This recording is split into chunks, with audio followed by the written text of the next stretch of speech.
በስመ አብ ወወልድ ወመንፈስ ቅዱስ አሐዱ አምላክ አሜን። እንዴት ቆያችሁ? እኛ እግዚአብሔር ይመስገን ደህና ነን። ዛሬ በምዕራፍ 2 የአራተኛ ክፍል ትምህርት ላይ ተገናኝተናል ማለት ነው።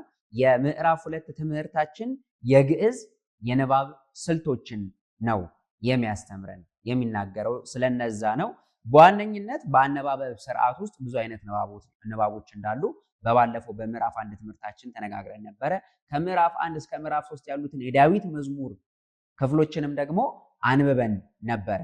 የቤት ስራም ሰጥቻችሁ ነበር አይደለ? ከምዕራፍ 1 እስከ ምዕራፍ 3 ያለውን በወርድ እንድታነቡ ብዬ እኔ ደግሞ በቁም ንባብ አንብቤላችሁ ታስታውሳላችሁ። በጣም ጥሩ። ዛሬ እንደ እግዚአብሔር ፈቃድ ምዕራፍ 4 እና ምዕራፍ 5 ወይም ደግሞ መዝሙር 4 እና መዝሙር 5ን በቁም እናነባለን። እንደተለመደው እናንተ ደግሞ በወርድ ታነቡልኛላችሁ። ሌላ ደግሞ አበይት ስርዓተ ንባባት የሚባሉትን እንመለከታለን። ንዑሳን የንባብ ስርዓቶችንም እንመለከታለን ማለት ነው። በጣም ጥሩ። አበይት ወይም ደግሞ ዋና ዋና የንባብ አይነቶች የሚባሉት እነማን ናቸው? መጀመሪያ ላይ የምናገኘው መጽሐፋችሁ ላይ ገጽ 15 ላይ ማለቴ መጽሐፋችሁ ገጽ 9 ላይ የምታገኙት የንባብ አይነት ተነሽ ንባብ ነው። ተነሽ ንባብ ነው። ምዕራፍ 1 መዝሙረ ዳዊት ላይ ማለት ነው። መዝሙር 1 ላይ በባለፈው ዘኢሖረ አልኩኝ አይደለ? ዘኢሖረ ብዬ ነበር። እንደዚህ አይነት ንባባት ምን ይባላሉ? ተነሽ ንባባት ይባላሉ ማለት ነው። ስለዚህ መድረሻቸው ወይም ደግሞ መጨረሻቸው ግዕዝ ፊደል ሊሆን ይችላል። ዘኢሖረ ረ አይደለ? ስለዚህ የመጨረሻው ፊደል ምንድነው? ግዕዝ ወይም ደግሞ የመጀመሪያ ፊደል ነው። ሁለተኛ ደግሞ በካዕብም ሊነገሩ ይችላሉ። ለምሳሌ ቆሙ፣ ቆሙ ሙ አይደለ? ሙ ምን አይነት ፊደል ነው? ካዕብ ፊደል ነው። በሳልስም ይነገራሉ። ለምሳሌ ቁሚ፣ ግበሪ ስንል ቁሚ ሚ፣ ግበሪ ሪ። እነዚህ ፊደላት ሳልስ ናቸው አይደለ? በሳልስም ሊጨርስ ይችላል ማለት ነው። በሳብ ይጨርሳል። ተነሽ በሳብም ይጨርሳል። ለምሳሌ አስመረቶ፣ አስመረቶ ቶ ምንድን ነው? ሳብ ፊደል ነው። ሌላስ? ንሴብሖ ሆ ሳብ ነው አይደለ? ስለዚህ እነዚህ ንባባት ምንድን ናቸው ማለት ነው? ተነሽ ንባባት ናቸው ማለት ነው። በጣም ጥሩ። ሁለተኛው ተናባቢ የሚባል ነው። ተናባቢ ማለት ሁለትና ከዛ በላይ የሆኑ ቃላትን እንደ አንድ ማንበብ ነው። ለምሳሌ የእናንተ የክርስትና ስም ማን ሊሆን ይችላል? ለሴቷ ወለተ ማርያም ሊሆን ይችላል አይደል? ወለተ ማርያም ሁለት ቃላት ነው ያሉት አይደል? ግን ስናነብ ወለተ ማርያም እንጂ ወለተ ማርያም ብለን አናነበው። ወለተ ማርያም ብለን ነው የምናነበው አይደለ? ገብረ ሚካኤል፣ ገብረ ሚካኤል ሳይሆን ገብረ ሚካኤል። ሁለቱን እንደ አንድ እናናበዋለን ማለት ነው። እንደዚህ አይነት ንባባት ተናባቢ ይባላሉ ማለት ነው። ሌላኛው ንባባችን ተጣይ ነው። ተጣይ ማለት ምን አይነት ሊሆን ይችላል?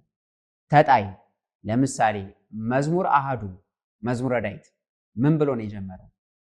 ፍካሬ ዘጻድቃን አይደል? ዘጻድቃን ዘጻድቃን። ስለዚህ ዘጻድቃን የምትሏ ምን አይነት ንባብ ነች ማለት ነው? ተጣይ ንባብ ነች ማለት ነው። መጨረሻቸው ደግሞ እነዚህ ንባባት ሳድስ ፊደል ነው። ምንጊዜም የተጣይ ንባባት መጨረሻ ፊደላቸው ምንድነው? ሳድስ ፊደል ነው። ለምሳሌ አቡነ ዘበሰማያት ስንል ዘበሰማያት ፊደሉ የመጨረሻው ምንድነው? ት ነው አይደል? ስለዚህ መጨረሻቸው ሳድስ ነው ማለት ነው።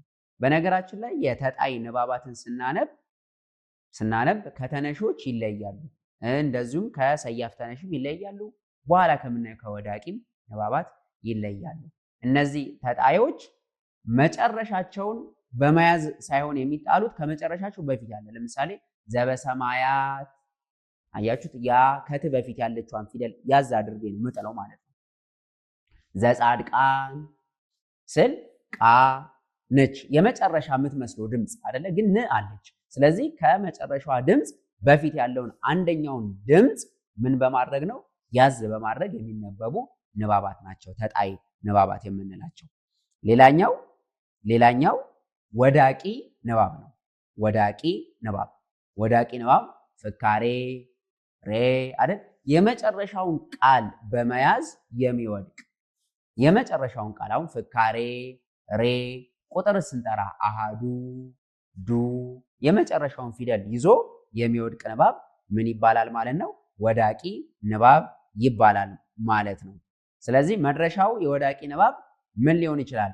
የመጀመሪያ ፊደል ወይም ግዕዝም ሊሆን ይችላል። ለምሳሌ አሃደ፣ ክልኤተ፣ አሃደ፣ ክልኤተ፣ ደ፣ ተ ግዕዝ ፊደል ሊሆን ይችላል። ሌላኛው ደግሞ ካዕብም ሊሆን ይችላል። ሁለተኛ ፊደል ለምሳሌ ሁሉ፣ ሉ ሲል ማለት ነው። ሳልስም ይሆናል። ቀታሊ፣ ራብ ይሆናል።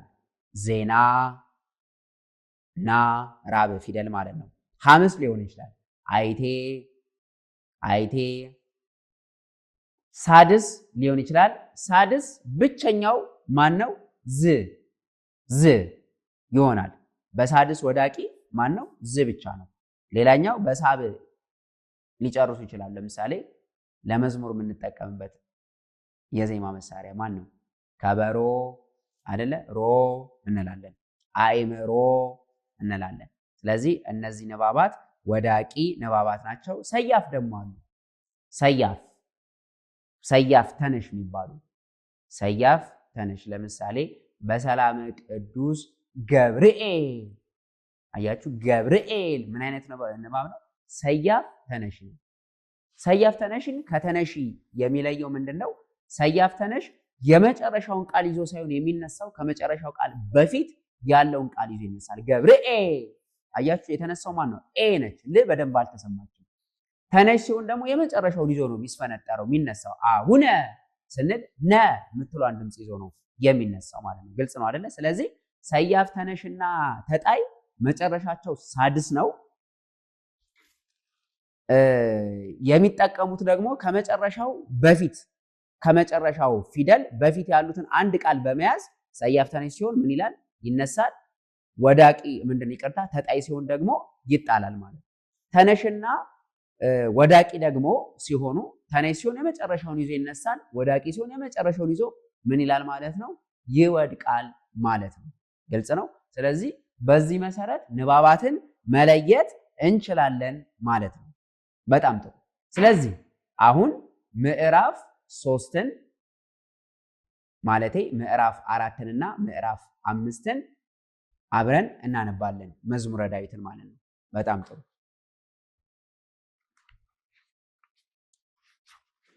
እሺ ምዕራፍ ሰለስቱ